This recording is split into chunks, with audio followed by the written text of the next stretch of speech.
months ago, I was in desperate need of money. Now, I'm only 16 years old, and finding a job doesn't come as easy. For as long as I can remember, I have always been obsessed with paranormal videos and stories. So one night, I came across a couple websites about people who made pacts with the dark side, or in other words, with the devil. All of them explained how they got everything that they desired and how great their life had become after. After days of doing my own research, I became obsessed with finding out how I could also make a pact.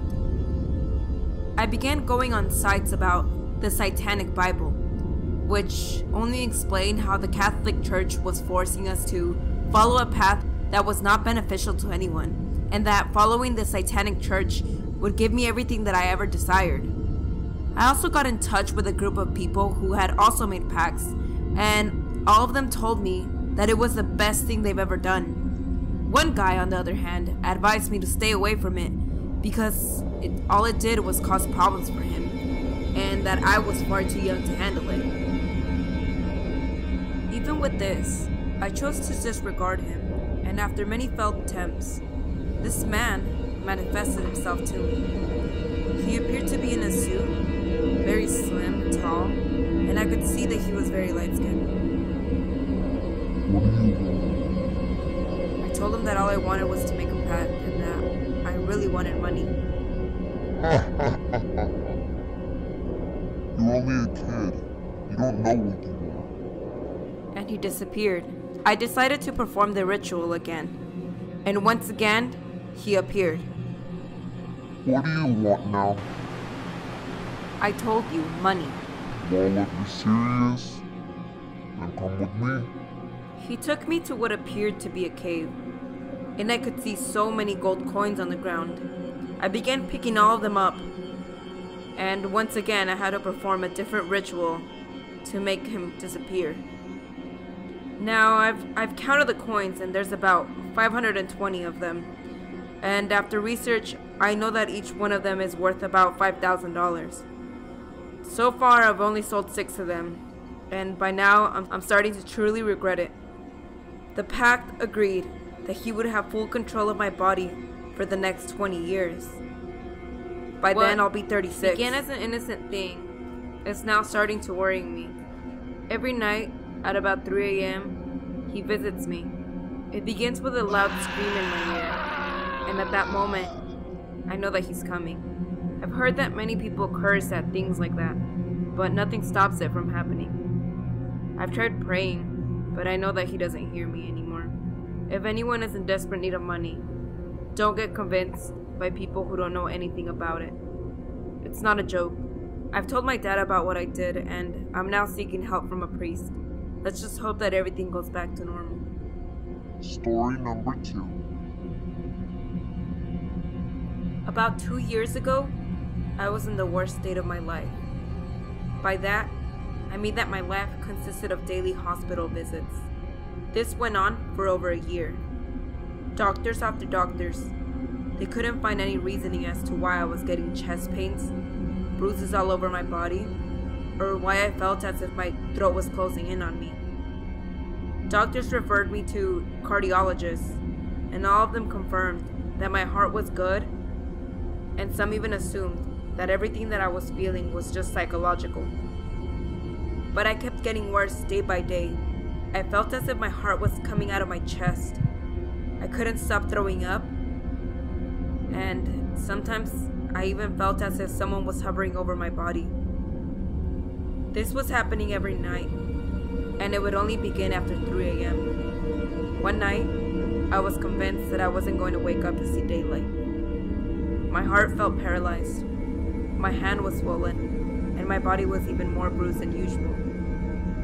At this point, my husband was fed up with all the doctor visits and the unanswered questions. He decided that we'd go see a priest. When the priest first saw me, he was sure that someone had caused it, and that it was one of the worst cases he'd ever seen. He told me that it would be a miracle if I managed to live for more than a month, because whoever had caused this put a lot of effort to see me dead. Over the span of 8 months, he performed different cleanses, A lot of the times the room would fill up with flies and rodents.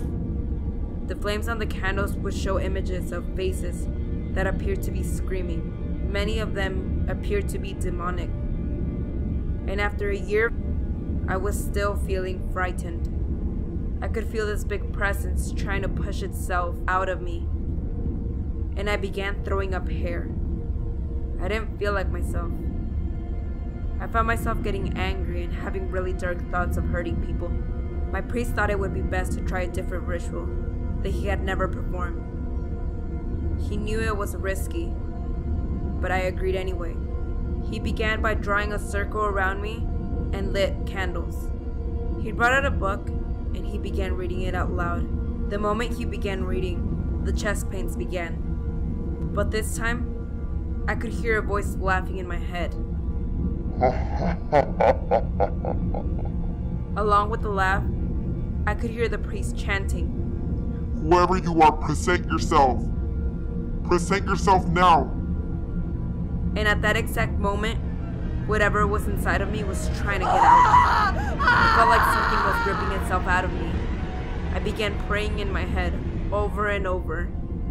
I could see all the candles being blown out. The room felt cold, and I could feel that whatever was inside of me wasn't in there anymore. It's been a year since all of this took place.